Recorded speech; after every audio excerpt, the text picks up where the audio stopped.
Recently on the Stephen A. Smith Show, Dr. Dre and Snoop Dogg made an appearance. They touched on the music industry, where it is right now and what they currently see, and they also talked about music production. The music production comments in particular struck a nerve with a lot of producers. A lot of people started talking, thinking Dre was hating, trying to figure out, man, what is this old dude talking about? I've had this same conversation several times with different people, and it's always the same thing. I basically believe 100% of what Dre is saying. And I say the same exact things almost every week to artists and producers. So let me give you some context of what Dre's talking about.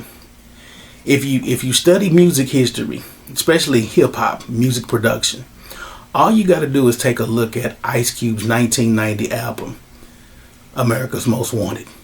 On America's Most Wanted, he wanted Dre to produce the album. We all know that. But his album was produced by Public Enemy's Bomb Squad, their production team. Go through the album, every track pretty much produced by the Bomb Squad. One of the most comprehensive, heavily sampled albums ever made. It should be studied. You will never see an album produced ever again like Ice Cube's debut album. The amount of samples that it contains, you would not be able to get them cleared in today's market. But the album had a flow to it that from track one to the end flowed cohesively. One production team, one artist, they all got in the studio and got together. Dr. Dre's old school. In this modern age, a producer, beat maker, whatever you want to call them, they could send a beat, never meet the artist. The artist has a song already written that he thinks can go with this beat that he heard online, or he just likes the beat and he's just going to rap to it. That's it. You don't work with the artist in this era anymore. It's different. And that's what Dre was talking about. You take, for example, a more modern, up-to-date artist, say a Drake. Drake's career has been basically primarily handled by two producers, Boy Wonder and 40 Shy Noah. They've produced the bulk of all of Drake's albums. Take Care, Thank Me Later, and Nothing Was the Same. All produced by Shibe and Boy Wonder. They all have a flow to them, and they all did big numbers. Even to this day, Drake still primarily uses those guys. He's drifted off somewhat, but if you look at his record, his track record, Dre's biggest albums are produced by two people. He has a connection with them. It's a formula that's always worked. It always will. You can try to break the trend and do, nine producers on an album like Dre was saying. It's not gonna flow. You're not working with the producer.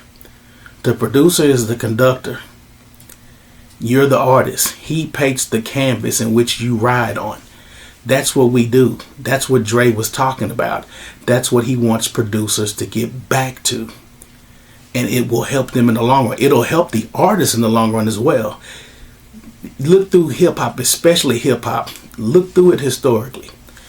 The greatest albums were produced when the person had a connection with a one producer.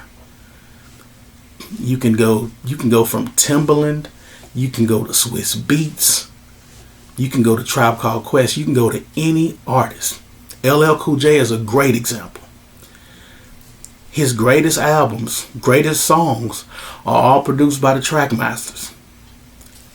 They could come on today and people from generations that weren't even born when the song came out will groove. But if this modern era of music, everything is microwave.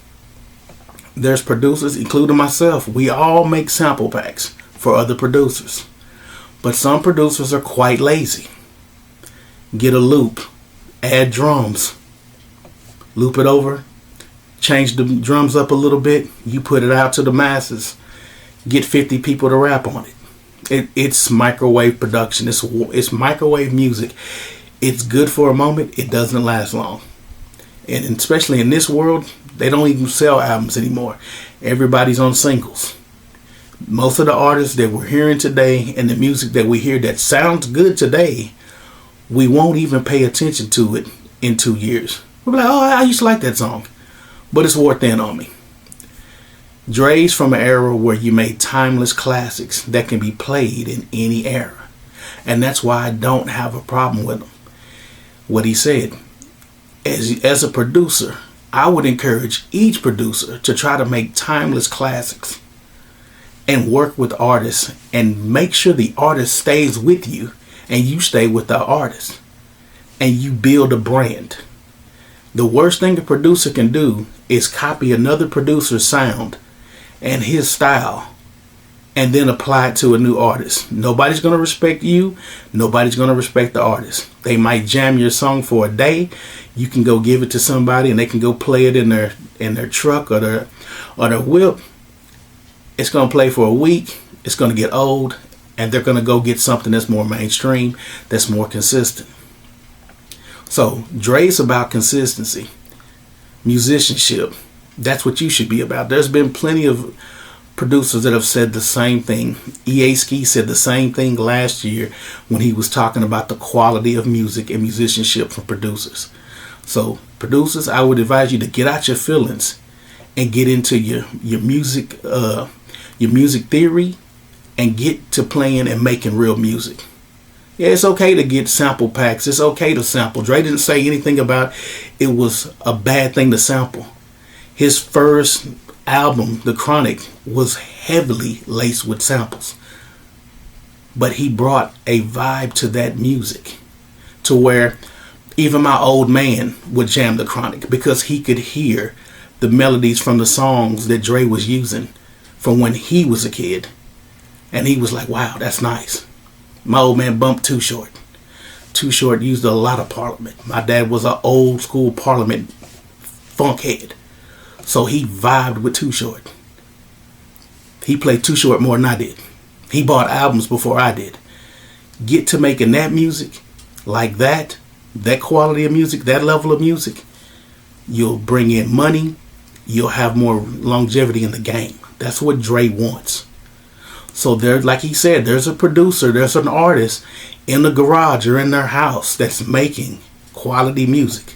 Continue to make the quality music and don't focus on mainstream and satisfying somebody for just a minute. Think long term, not short term. I'm the Beat Chef. Those are my thoughts. Peace.